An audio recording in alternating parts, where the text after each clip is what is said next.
Jeremias capítulo 39, Jeremias 39. Nós chegamos à parte final do texto, do versículo 15 ao versículo 18, irmãos. Do 15 ao 18. Jeremias 39.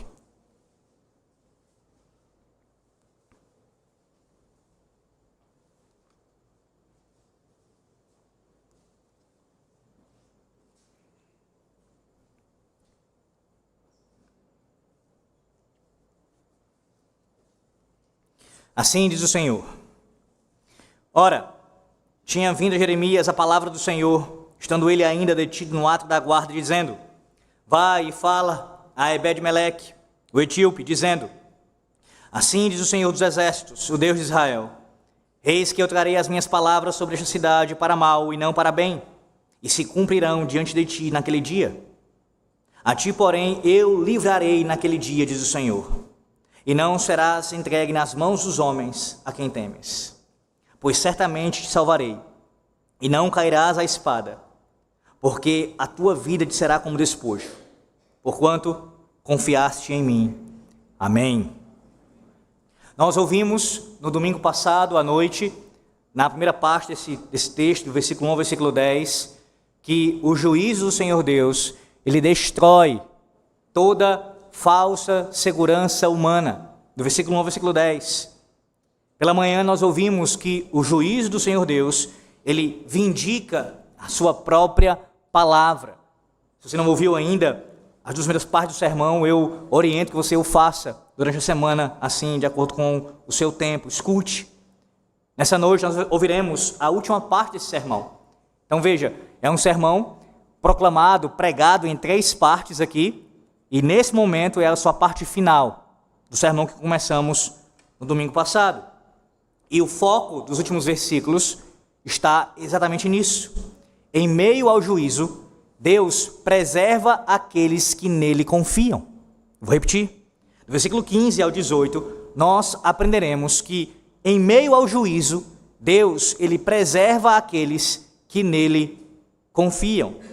Meus irmãos, ao chegarmos aos versículos finais desse capítulo 39, nós encontramos uma das mudanças mais surpreendentes do capítulo. Como eu falei pela manhã, a primeira parte do capítulo 39 foca nos reis, nos exércitos, nas cidades, nos impérios. Vimos como Jerusalém caiu, como o rei Zedequias foi capturado, como os babilônios invadiram a cidade. As casas foram queimadas, os muros foram derrubados. A história, ela parece estar sendo escrita pelos grandes homens deste mundo. Mas então, o Santo Espírito do nosso Deus faz algo maravilhoso aqui. Ele afasta os nossos olhos dos reis e ele os direciona aqui para um único homem.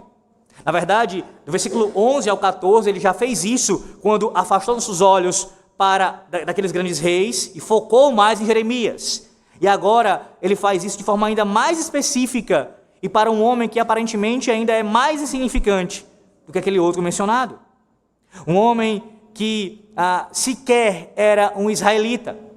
Um homem que não possuía um trono. Um homem que não comandava exércitos. Um homem que não tinha qualquer influência política significativa. O seu nome, diz o texto sagrado, era Ebed-Meleque. E do ponto de vista humano, meus irmãos, ele certamente é uma figura secundária nesse texto aqui. Digo, se você observar dessa forma.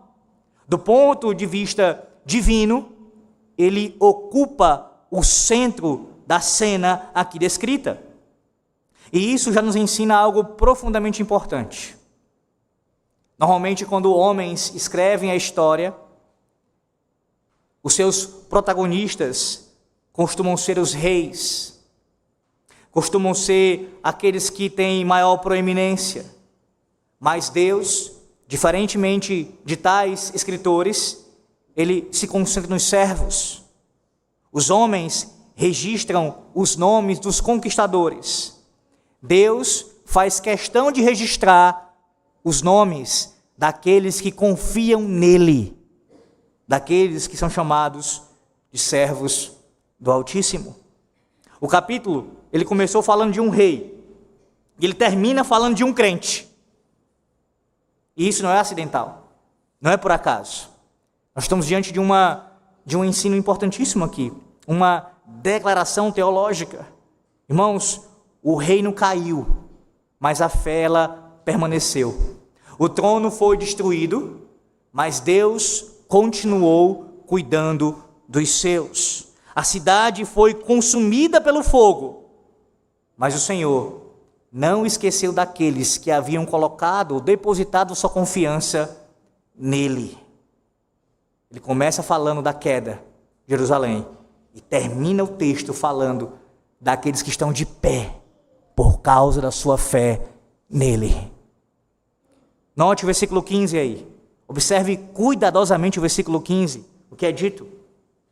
Ora, tinha vindo a palavra do Senhor. E no caso, a Jeremias aqui. Essa expressão, ela aparece repetidamente no livro, irmãos. E ela nos lembra algo fundamental. Mesmo em meio ao caos da história, Deus continua falando. Os impérios se movem, as guerras acontecem, as cidades caem, mas é a palavra de Deus que continua governando tudo. Percebe? Em meio ao caos aqui instaurado, Deus continua falando e governando tudo pela sua palavra. Agora a pergunta é, o que Deus deseja comunicar nesse momento? Agora, qual é o desejo do Senhor? O que Ele quer falar nesse momento? Se trata de uma promessa que foi dirigida especificamente a Ebed-Meleque. E eu quero fazer com que você retorne em sua lembrança ao capítulo 38. Esse homem já foi mencionado lá no capítulo 38. Quando Jeremias ele foi lançado na cisterna, praticamente todos o abandonaram. A liderança desejava a sua morte. O rei, ele permaneceu vacilante, ora com um posicionamento, ora com outro posicionamento, como um rei frouxo, como nós vimos no Jeremias 38. Os homens poderosos demonstrando sua covardia também. Mas quem foi que agiu? Lá no capítulo 38, quem foi que tomou a dianteira? Quem foi que agiu para ajudar o profeta? Ebed-Meleque. Ele arriscou a sua segurança. Ele foi até o rei Zedequias para interceder pelo profeta. Enquanto outros estavam em silêncio, ele demonstrou coragem. Enquanto os demais ficaram acomodados, ele teve compaixão do profeta, e não apenas de palavras. Ele foi até aquele lugar e ajudou aquele homem. Enquanto todos, ou pelo menos a maioria, rejeitava a palavra de Deus, Ebed-Meleque honrou aquele a quem, ou no caso, aquele quem proclamava a palavra. Agora, o que está acontecendo aqui no capítulo 39 é Deus retornando a esse ato de fidelidade. E ele faz uma promessa maravilhosa no versículo 17. Veja o versículo 17. Ele diz: a ti, porém, eu livrarei naquele dia. A expressão naquele dia aqui ela é importante, irmãos. Ao longo dos profetas, ela frequentemente aponta para o dia da intervenção divina, o dia em que o Senhor Deus iria agir com juízo sobre Jerusalém, e naquele dia o Senhor iria livrar aquele homem. Em outras palavras, Deus está dizendo o seguinte para aquele homem: quando a minha ira atingir esta cidade, eu me lembrarei de ti. Que fala impressionante. Toda Jerusalém está sendo julgada, mas Deus conhece um homem pelo nome. Toda a nação está sendo sacudida, mas Deus não perde de vista um único dos seus servos. Toda a estrutura política está desmoronando, mas Deus continua exercendo seu cuidado pessoal por um crente. Um crente. E aqui nós encontramos uma das doutrinas mais consoladoras das Sagradas Escrituras, a doutrina da eleição graciosa. Sim, entre milhares de habitantes de Jerusalém, Deus destaca um homem, irmãos. Um único homem aqui é mencionado. E não é porque ele é superior, não é porque ele é mais digno que os demais, Não é porque ele merece mais do que os outros, não. A razão não se encontra, em última instância, não repousa sobre Ebed-Meleque. Deus não o havia escolhido por causa de alguma coisa nele ou inerente a ele. A razão repousa porque em quem, no caso, no Senhor Deus, naquele que havia decidido depositar a sua graça ou colocar sobre Ebed-Meleque o seu favor. Sim, Deus quis ser benevolente para com ele. O mesmo princípio aparece várias vezes na palavra de Deus. Hoje pela tarde, falava sobre isso com as crianças lá em casa, acerca do dilúvio, como Deus ele preservou Noé. E esse é um exemplo muito bom, muito significativo quanto a isso. Você não pode ler a história de Noé achando que quando diz o texto sagrado que Deus encontrou a graça ali, a ideia seria, né, que Deus olhou e para Noé, encontrou graça em Noé, como se Noé tivesse em si mesmo isso. Na verdade, Noé foi agraciado por Deus em se manter justo e fiel ao Senhor em meio àquela imoralidade dos seus dias. Deus escolheu Noé, Deus preservou Noé, Deus exerceu de graça para com Noé. A mesma coisa acontece com relação a Sodoma e Gomorra, quando Deus preserva Ló. Também no Egito, Deus preservando Israel. Esse é o panorama bíblico. Deus sempre tem o seu remanescente fiel e ele preserva o seu remanescente fiel. E tais remanescentes não são assim preservados por causa das suas obras, porque também são pecadores, mas por causa da eleição graciosa do Senhor Deus. É Deus quem assim soberanamente preserva os seus. Sim, irmãos, a história da redenção, em grande medida, ela é a história da preservação de Deus, no caso de Deus preservando o seu povo em meio ao juízo. É o que Deus faz. Deus preserva o seu povo em meio ao juízo. Tenha Israel em mente, exemplifica muito bem isso. Enquanto Deus está derramando todo o seu juízo, as pragas sobre o Egito, o seu povo está guardado, está sendo preservado por ele. Por quê? Porque Israel era bonzinho? Porque Israel não tinha pecados como o Egito? Ora, porque Deus soberanamente, graciosamente quis preservar o seu povo, o povo com o qual ele tinha uma aliança. Mas há algo mais profundo ainda aqui. O versículo 18 apresenta aqui a razão do livramento. Diz o texto: porquanto confiaste em mim. Ou então, porque puseste a tua confiança em mim. E aqui nós encontramos a palavra central de toda essa passagem. O verbo hebraico usado aqui significa confiar, apoiar-se, encontrar segurança, é repousar completamente sobre alguém. Tanto no culto doméstico como na escola aqui dando aula, eu já usei essa ilustração, que seria mais ou menos a seguinte, para você ter uma ideia. Imagine você mesmo aí sentado nos bancos, ficando de pé, e você se aproxima do banco ou de um outro assento qualquer, e você se assenta, você se coloca sentado neste local. Quando você se senta no banco, você está sentado aí, eu presumo que você não tem nenhum tipo de insegurança. Você não faz com receio, será que eu vou cair? Será que eu vou ter aqui alguma dificuldade? Será que o banco vai me sustentar? Você simplesmente confia e se senta.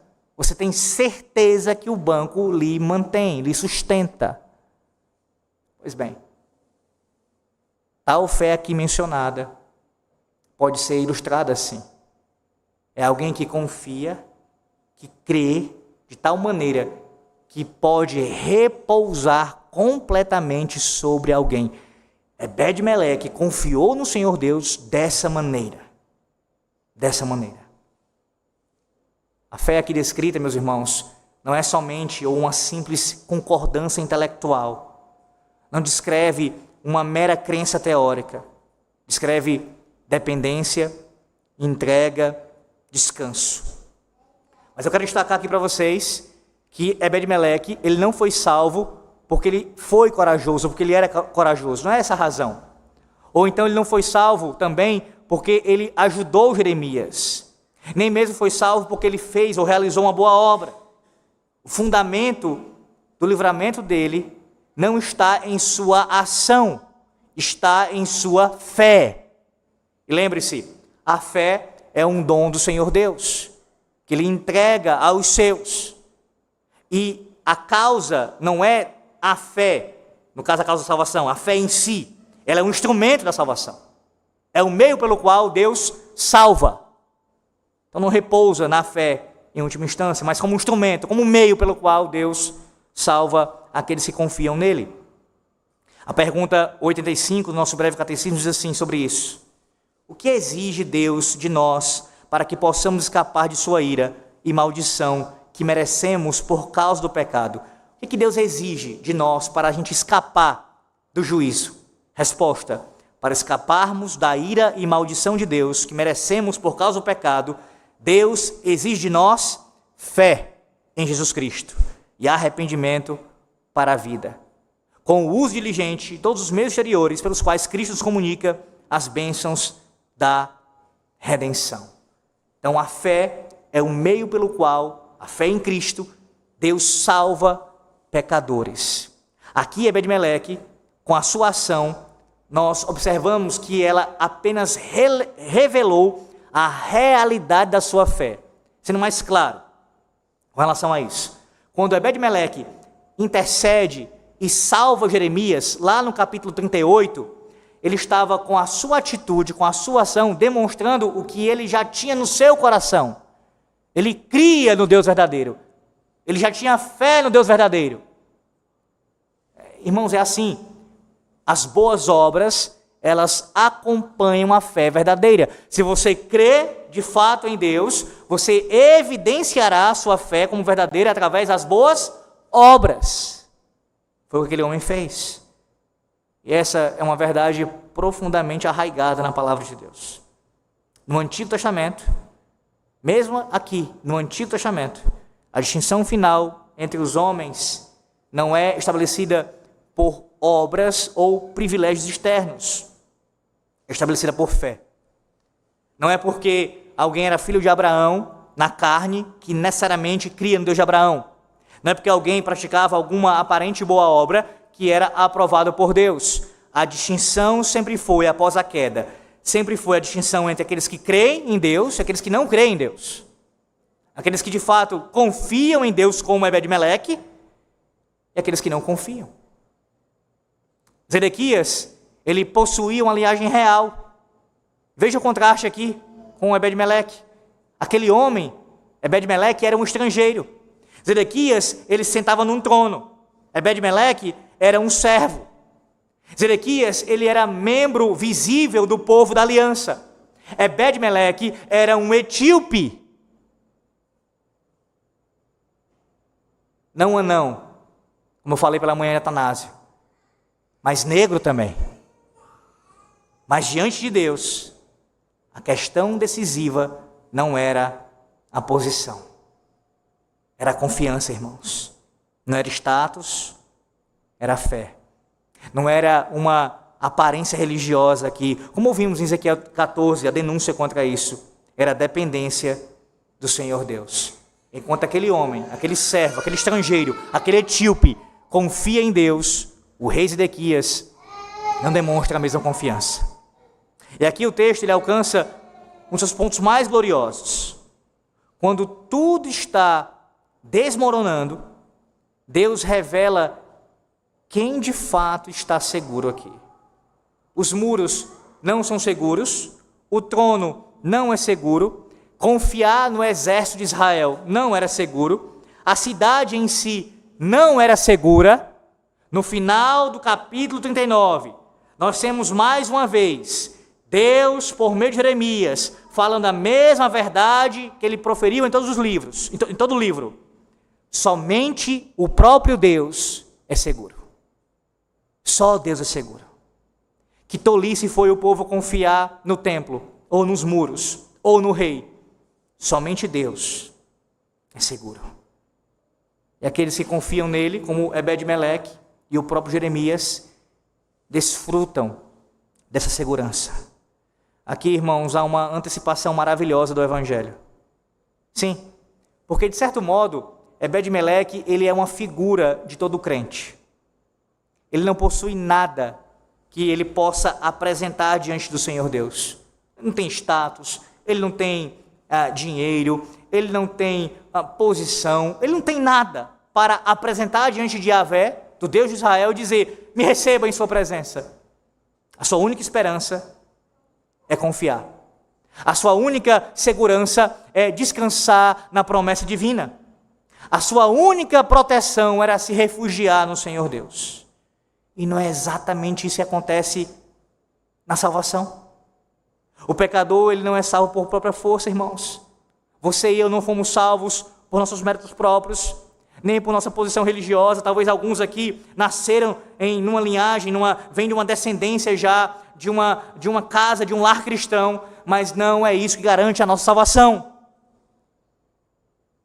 O pecador é salvo quando ele lança fora, ele dá as costas para toda a alta confiança e se lança para Cristo, sobre Cristo. A definição de fé que o nosso catecismo traz é muito boa com relação a isso, é precisa. Escute, a pergunta 86 do breve catecismo. O que é fé em Jesus Cristo? Você nunca ouviu a definição? Escute, ela é simples, ela é bem resumida e é bem fiel à palavra de Deus. O que é fé em Jesus Cristo? Resposta: fé em Jesus Cristo é uma graça salvadora pela qual o recebemos e confiamos somente nele para a salvação, como ele nos é oferecido no Evangelho. É bom frisar isso daqui. É uma graça salvadora pela qual o recebemos e confiamos somente nele para a salvação, mas veja, como ele nos é oferecido no Evangelho. Então não é eu definindo, conceituando, de acordo com a minha vontade, quem Jesus é. É como ele se revelou na sua palavra, como ele nos é oferecido no Evangelho. Como Deus, homem. Como profeta, sacerdote e rei. Como segunda pessoa da Santíssima Trindade. Como aquele que veio e se fez carne, se fez homem. Como Deus eterno. Como nosso Redentor, como nosso mediador. Como ele nos é oferecido no Evangelho. Ebed-Meleque, meus irmãos, aponta para essa realidade. Ele teve a mesma fé que você e eu nós temos essa noite. Ele confiou somente em Deus para a sua salvação. Agora, existe uma diferença crucial aqui entre Ebed-Meleque e nós. Aquele homem, ele foi poupado do juízo temporal. Nós merecíamos o juízo eterno. E existe uma diferença ainda maior. Ele foi preservado porque Deus o protegeu do juízo. Cristo nos salva porque ele próprio entrou no juízo. Enquanto Ebed-Meleque foi livrado da espada, Cristo enfrentou a espada da justiça divina. Ebed-Meleque, ele escapou da condenação, mas Cristo, nosso Senhor, suportou a condenação. Enquanto aquele homem foi preservado pela graça de Deus, o nosso Salvador se ofereceu em nosso lugar. E aqui nós encontramos o coração, o âmago do Evangelho. Lá no Calvário, meus irmãos, o Senhor Jesus se tornou o verdadeiro Jeremias rejeitado, o verdadeiro servo sofredor. Mas diferente daqueles homens, porque por mais que Jeremias e Ebed-Meleque fossem homens piedosos, tementes a Deus, eram pecadores. Jesus não sofreu por causa dos seus próprios pecados, pois ele não esteve, não tinha, jamais teve. Ele sofreu pelos nossos pecados. Pelos nossos pecados. Por isso, quando o juízo final chegar, os crentes, nós teremos uma segurança infinitamente superior à de Ebed-Meleque. Não porque a gente é melhor do que ele, mas porque nós estamos unidos ao Filho de Deus. Aquele que suportou a ira de Deus por nós, aquele que ressuscitou dentre os mortos, aquele que reina eternamente. E aqui, de acordo com esse ensino, a doutrina da perseverança dos santos brilha intensamente. Por quê? Porque nós, crentes em Cristo, podemos até atravessar guerras, enfrentar crises e perseguições e passar por muitos sofrimentos, mas jamais enfrentaremos tais coisas sozinhos. O Deus que continua, ou melhor, o Deus que conheceu Ebed-Meleque pelo nome, que sabia muito bem quem era o seu servo e fez promessas a ele, é o mesmo Deus que continua conhecendo pelo nome aqueles que lhe pertencem. O Deus que preservou Ebed-Meleque continua preservando os seus. Continua sendo fiel à sua palavra.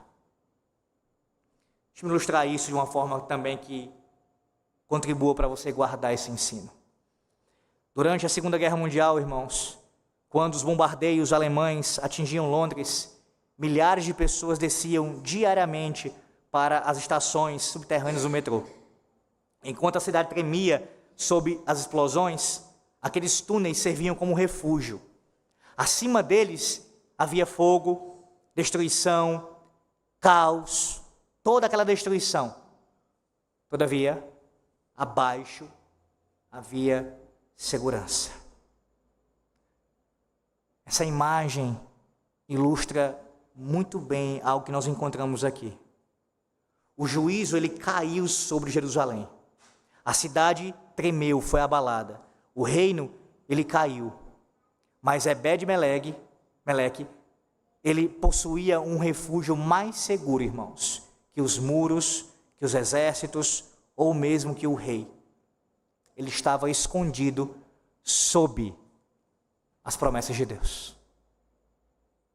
Enquanto a cidade pegava fogo, e muitos eram mortos ou levados cativos, Ebed-Meleque estava seguro, debaixo das promessas de Deus. Nós possuímos tal refúgio. Cristo, ele é o esconderijo do seu povo. Cristo, ele é o abrigo no meio da tempestade. Cristo é a fortaleza inabalável quando tudo ao redor está desmoronando. Ele preserva, protege e cuida do seu povo. Além disso, eu também quero que você observe aí nesses versículos como a preservação daqueles dois homens, sendo os dois em mente agora, tanto Jeremias como Ebed-Meleque, ela retrata, como eu disse, a salvação do juízo vindouro, e ambos nós podemos assim chamá-los de tições tirados do fogo. Essa é uma expressão, irmãos, que aparece na Bíblia mais de uma vez. É uma linguagem comum no Antigo Testamento. Por exemplo, lá em Amós capítulo 4, versículo 11, Israel, o povo, é descrito como um tição que é arrebatado da fogueira. Lá em Zacarias 3:2, Josué, o sumo sacerdote, é tratado como um tição tirado do fogo. Então, a ideia é que todo pecador que se aproxima de Cristo pela fé é como um carvão que é arrancado das chamas do juízo. Isso se aplica a todos nós aqui. E essa verdade, ela produz duas implicações básicas. A primeira é que, se você, assim como eu, é um tição tirado do fogo, das chamas do juízo, então a primeira implicação, a primeira resposta que nós devemos dar a Deus é de louvor ao seu nome. É de gratidão. Todo dia, e sobretudo no dia do Senhor, pela manhã e à noite, adorar a Deus, porque nós somos tirados das chamas do fogo. Em segundo lugar, os crentes, nós temos a responsabilidade de anunciar o evangelho aos perdidos. Com qual objetivo? Arrancá-los do fogo do juízo vindouro. Vai lá para Judas, versículos 22 e 23. Veja, Judas, no Novo Testamento, no final do Novo Testamento, sem desmarcar Jeremias.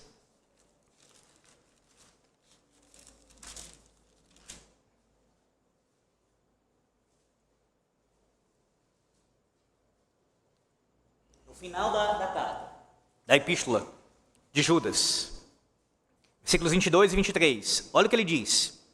E compadecei-vos de alguns que estão na dúvida, salvai-os, arrebatando-os do fogo. Quanto a outros, sede também compassivos em temor, testando até a roupa contaminada pela carne.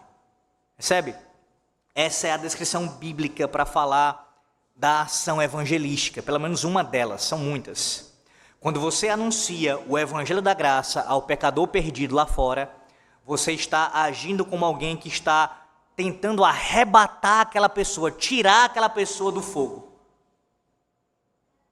Essa é a ideia. Essa é a ideia. E é uma das imagens mais belas das Sagradas Escrituras, a saber, resgatar pecadores das chamas do juízo por meio da proclamação de Cristo. Vá lá para 1 de Pedro, capítulo 2. 1 de Pedro 2. Texto já pregado aqui em nossa igreja, nas exposições de Pedro. 1 de Pedro 2.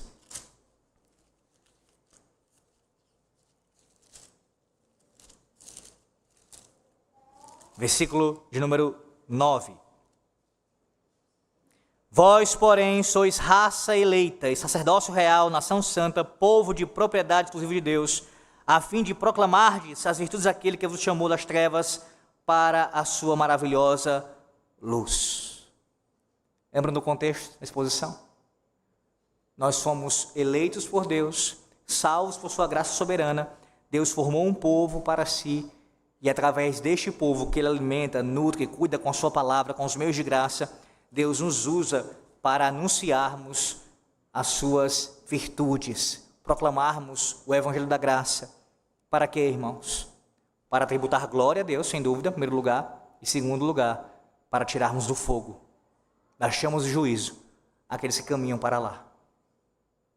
Assim Deus fez com Jeremias, com relação ao juízo sobre Jerusalém, fez com Ebed-Meleque, faz com todos aqueles que lhe pertencem, e nós somos os instrumentos para anunciar as mesmas verdades aos que estão lá fora. A logística, eu quero perguntar a você nessa noite. Se Deus examinasse o seu coração nesse momento, claro, Ele faz isso frequentemente, não tenha dúvida, mas de forma específica com relação a este sermão agora proclamado, Ele encontraria uma fé, uma confiança verdadeira nele? Agora, você ouviu esse sermão, está ouvindo esse final do sermão aqui, Deus encontraria no seu coração confiança verdadeira nele? A sua esperança, ela repousa em Cristo? Ou nos seus privilégios espirituais? Eu tenho muito tempo de fé, eu nasci na fé, eu já tive muitas experiências com Deus, eu já tenho uma maturidade mais elevada, eu tenho um conhecimento teológico considerável, eu tenho muitos livros, eu já li a Bíblia várias e várias vezes, Antigo e Novo Testamento. Em que repousa a tua confiança? Eu faço parte de uma igreja fiel a Deus, eu tenho uma família. Em quem repousa a tua confiança? Mais uma vez, se tudo que você possui fosse removido, você ainda teria uma segurança que não pode ser destruída? Nós falamos muito sobre Jó, e esses dias também lá em casa falando sobre esse assunto, eu chamei a atenção para esse ponto aqui, que Deus restituiu Jó, que restaurou Jó, mas eu quero que você se lembre que Jó perdeu 10 filhos.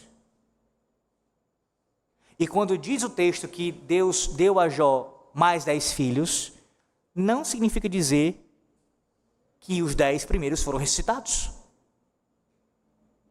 Ou seja, Jó teve que conviver pelo resto da vida com a perda dos seus filhos. Ele perdeu 10 filhos. E até o final da vida, teve que lidar com isso. Os bens, as demais coisas, Deus restituiu, e isso, de fato, você perde, você ganha, mas os filhos, por mais que ele tivesse mais 20, mais 100, os 10 que ele perdeu.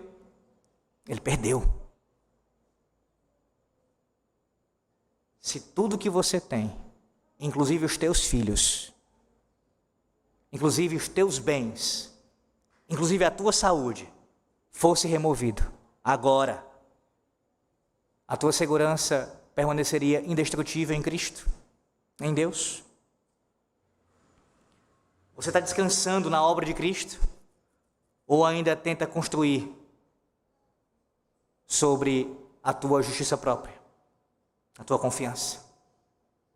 Quando você pensa no dia do juízo, que Deus há de julgar todas as coisas, todas as pessoas, você encontra conforto em quê? Na sua religiosidade ou na obra perfeita do Salvador? A tua fé é apenas uma profissão externa ou uma confiança real e viva no Senhor? Se o fundamento da segurança de Ebed-Meleque foi a confiança em Deus, qual é o fundamento da tua segurança hoje? Veja o texto mais uma vez, versículo 18.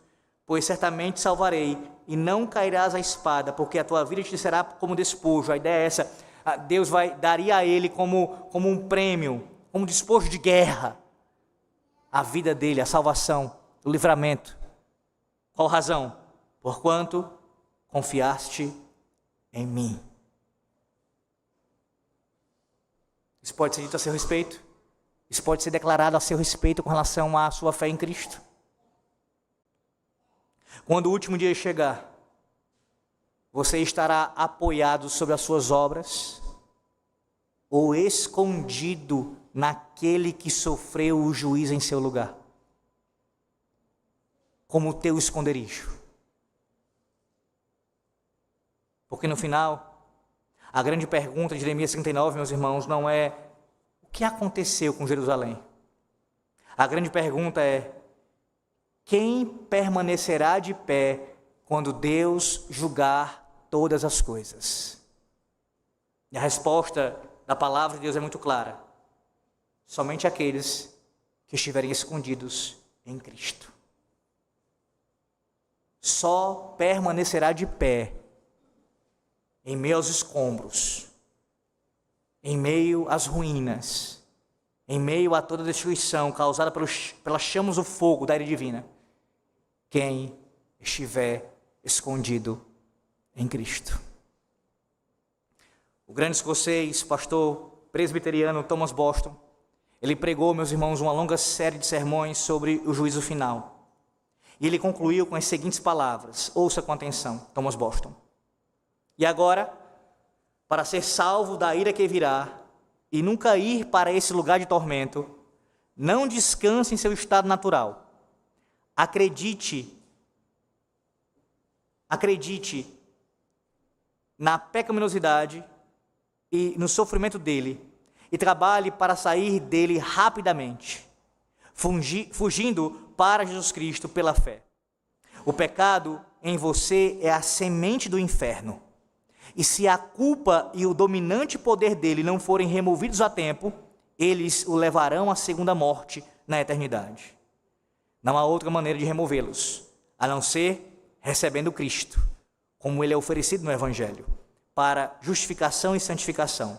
Ele segue e diz ainda: e agora, ele, Cristo, é oferecido a você com toda a sua salvação.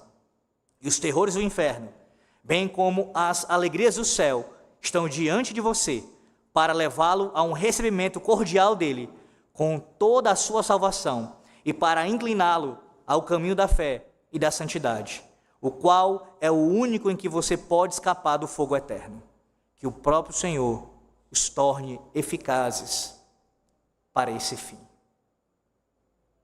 Somente Cristo, meus irmãos. Somente Cristo para nos livrar. Jeremias 39 é um resumo disso. Quando o juízo de Deus chega, ele revela a fragilidade da confiança que nós temos em coisas meramente humanas. Ele vindica a sua palavra com essa ação. Ao mesmo tempo também mostra que só fica de pé diante do juízo quem confiou de fato nele. No início desse sermão, na semana passada, nós lembramos da queda de Troia, uma cidade que era forte, gloriosa e praticamente invencível. Contudo, Troia caiu. Jeremias 39 nos apresenta, irmãos, uma tragédia ainda maior: a queda da cidade santa, a queda de Jerusalém, a cidade de Davi, a cidade do templo, a cidade da aliança. Mas ela não caiu simplesmente porque Babilônia era forte. Ela caiu porque Deus havia falado. E ao longo deste capítulo 39, nós vimos que o juízo de Deus, ele destrói toda a falsa segurança humana, vindica a sua própria palavra e preserva aqueles que nele confiam. O rei perdeu seu trono, Jerusalém perdeu seus muros, mas Ebed-Meleque não perdeu seu Deus. E aqui nós somos conduzidos diretamente a Cristo. Enquanto aquele rei humano falhou, Zedequias, Cristo é o rei fiel. Enquanto Jerusalém cai, o reino de Cristo jamais será abalado. Enquanto os muros da cidade foram destruídos, aqueles que estão em Cristo encontram um refúgio eterno. Talvez Deus esteja abalando algumas estruturas da sua vida nesse momento. Talvez algumas das suas falsas seguranças estão ruindo nesse momento. Mas Jeremias 39 nos lembra que aquilo que está firmado em Cristo não pode ser destruído. Troia caiu, Jerusalém caiu, os reinos deste mundo passam, mas Cristo permanece para sempre. E aqueles que confiam nele, estão refugiados em sua presença, também permanecem para sempre. Amém. Oremos. Graças te damos, Senhor nosso Deus, por tua palavra. Esse longo sermão pregado em 3 partes, que foi necessário 3 cultos, mas como foi importante, ó Deus, ouvir acerca da queda de Jerusalém, do teu duro juízo, de forma mais profunda e detalhada, para que nós, ao chegarmos a esse momento, esse ápice do livro, não passássemos por ele, ó Deus, de uma maneira desapercebida, sem dar a ele a consideração devida. Obrigado, ó Deus, por nos instruir. Obrigado, Senhor, por nos ensinar cada um desses pontos aqui, dessas verdades fundamentais. Acima de tudo, ó Deus, muito obrigado pelo nosso refúgio, pela pessoa do nosso Redentor. É nele, é em Cristo que encontramos segurança. É somente em Ti que podemos confiar. No Senhor estamos seguros, no Senhor estamos certos de jamais sermos destruídos. Porque quando o Teu juízo cair sobre este mundo, sobre a criação, sobre os anjos maus, sobre os ímpios, nós seremos encontrados na presença do Senhor Jesus Cristo, guardados sob o nosso refúgio. Ó Deus, nos mantém firmes até o final. Sê conosco. Assim nós te pedimos, em o nome do Senhor e Salvador Jesus Cristo. Amém.